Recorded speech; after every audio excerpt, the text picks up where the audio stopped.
What's going on, family? Welcome back to another video. I'm just here at Bean Scene, here with my boy Tanner.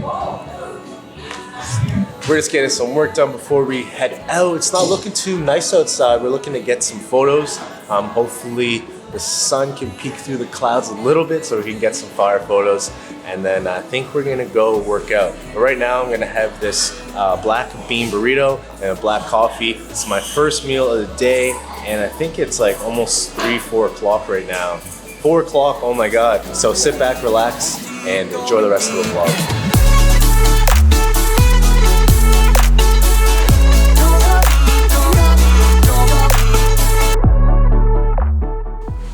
Alright, family, just got back home. Babe made some brownies. I don't know where they're at. They smelling hella good, even though they're gluten-free. So I don't know if you guys know, but Hannah is gluten-free. But we still gotta have balance up in here, you know? I'm prepping. I still like to enjoy this type of stuff. You guys can't be a robot and not enjoy the finer things in life, you know? That's why we do the fitness thing, to improve our quality of life. But today I'm switching some things up. I have to try something new. Actually, I've been trying for a little bit. I got some Ghost on deck, so I'm gonna be trying Ghost Legend today. And I can tell you guys, the flavor is so fire. It's been exciting. But today I want to talk about my experience with full body. I've been doing it for over 30 days now. I want to explain my personal experience, the positives, the negatives, so you guys can see if it is a good choice for you guys. So sit back, relax, I'll see you guys at the gym.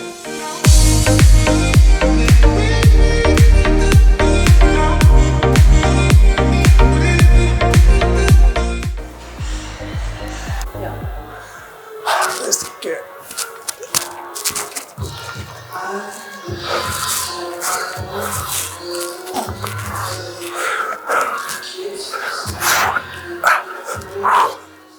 Alright guys, so I just got to the gym here. I'm performing my back focus full body workout, and I want to address everything in a little bit more detail. And the first thing I want to address is volume. That's going to be the #1 thing you want to look at when you're looking at bodybuilding programming. So the great thing about full body is that when you create the program, you can equate sets. I guess that actually can happen between any single type of workout split. If it's push-pull legs, if it's upper, lower, and full body, we can have the same amount of sets. With that said though, when we break things down in a little bit more detail, when you're performing full body, your volume's actually going to be a little bit higher. So if we do a bro chest day, you're gonna be doing, let's say, 5 to 7 chest exercises, and by the end of the workout, you're gonna be really fatigued. Whereas if we take those 5 to 7 chest exercises and space them all across the week, we're not gonna accumulate that fatigue because we're only gonna be hitting chest once that day. So the load you're gonna be using is gonna be a lot higher. So that's gonna be one benefit so that's one great thing about high frequency full body training, is that your mathematical volume is going to be higher. Your sets, your reps, times your load.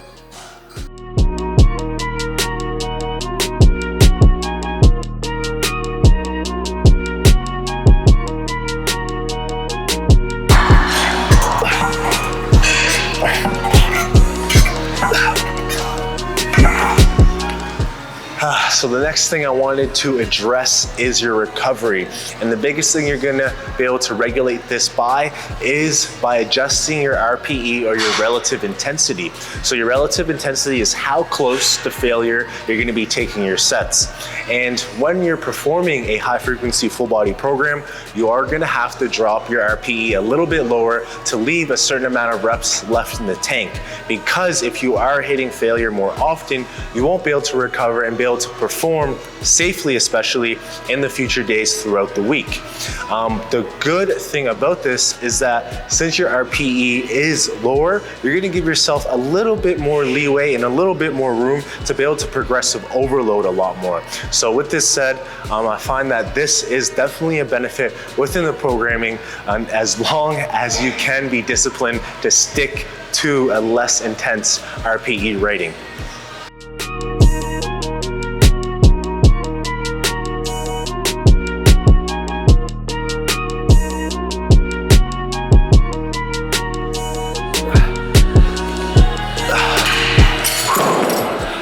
next thing I want to bring up, which is very important other than volume and recovery, is progressive overload.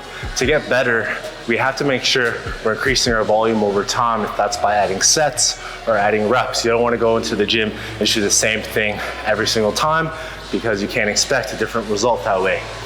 With all of that said though, it's gonna be a lot easier if your RPE is lower, because you do have that leeway and room to add additional volume. With that said though, because you have that extra room from hitting a lower RPE, you will have room to add additional volume and progressive overload a lot easier, especially because recovery is gonna be a lot better as well, as long as you have that discipline. So let's get into the next exercise before I hit off my last thing, before I talk about my personal experience and the negatives on why you probably shouldn't be performing full body.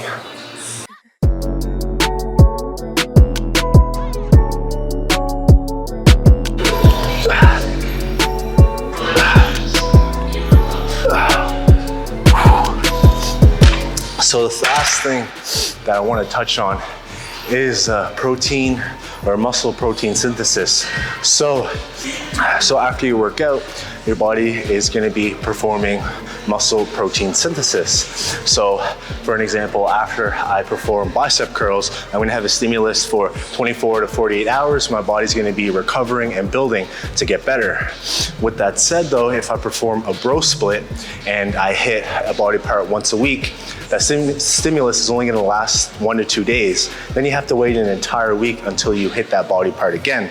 The positive of high frequency training is that you're going to be stimulating your body every single day, and then you're going to be in an anabolic or building state throughout the entire week, versus leaving some potential gains on the table because you're not going to be building your body during that time.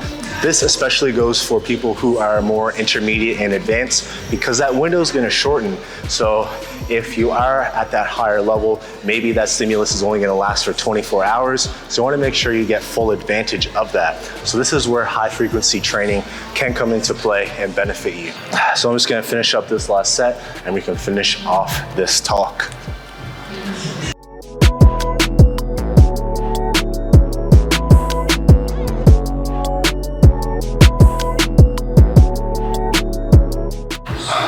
All right, so I just finished that workout.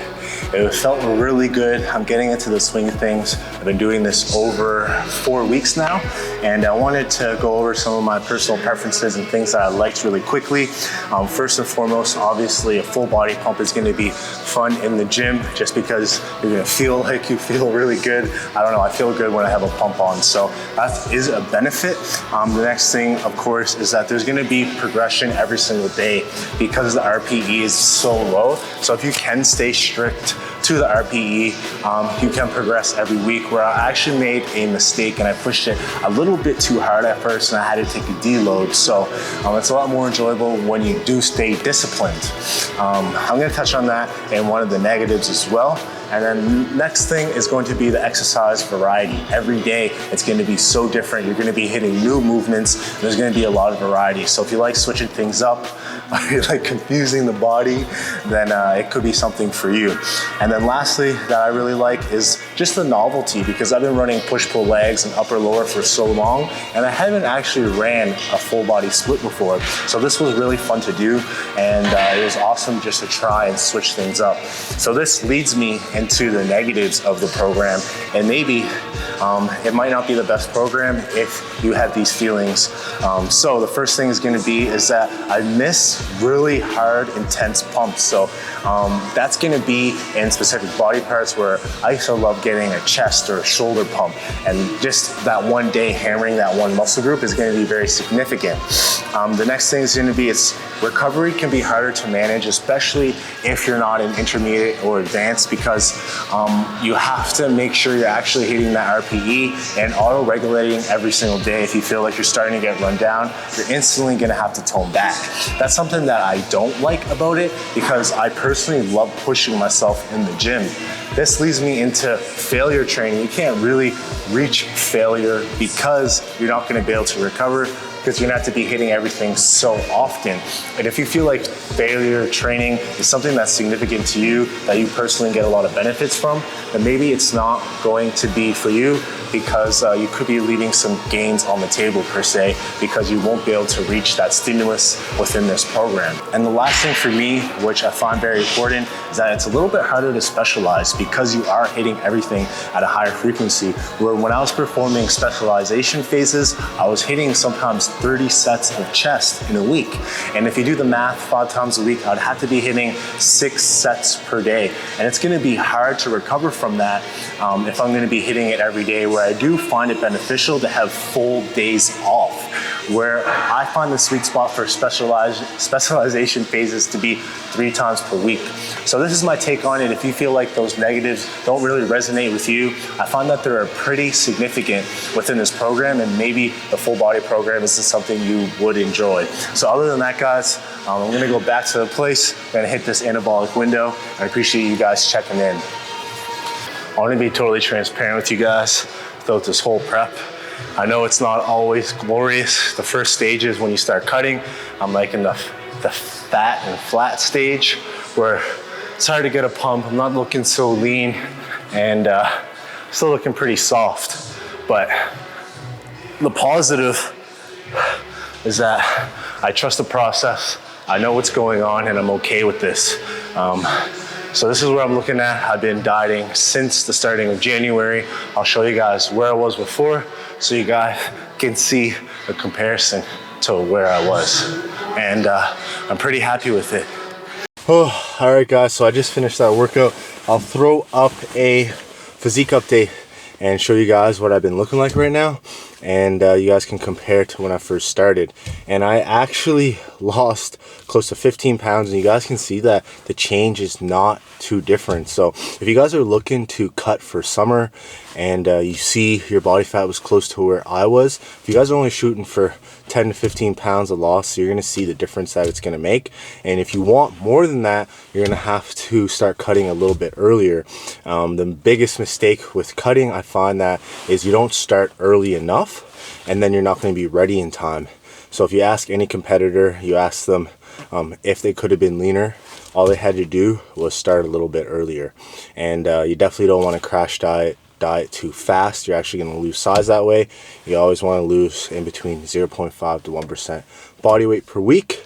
So that's going to be close to 1 to 2 pounds for most people, and that's going to be an awesome rate. So do the math, lose 4 to 8 pounds a month, and you'll have to see how much weight you have to lose. So for me, I think I have another 12 weeks. No, I think I have another 6 weeks of this cut, and I'm going to get into a gain-tain / lean bulk phase, and then I'm going to finish off prep hard and dial in my best. But right now, I got to go eat, hit that anabolic window, and then I'll see you guys when I get back to the place.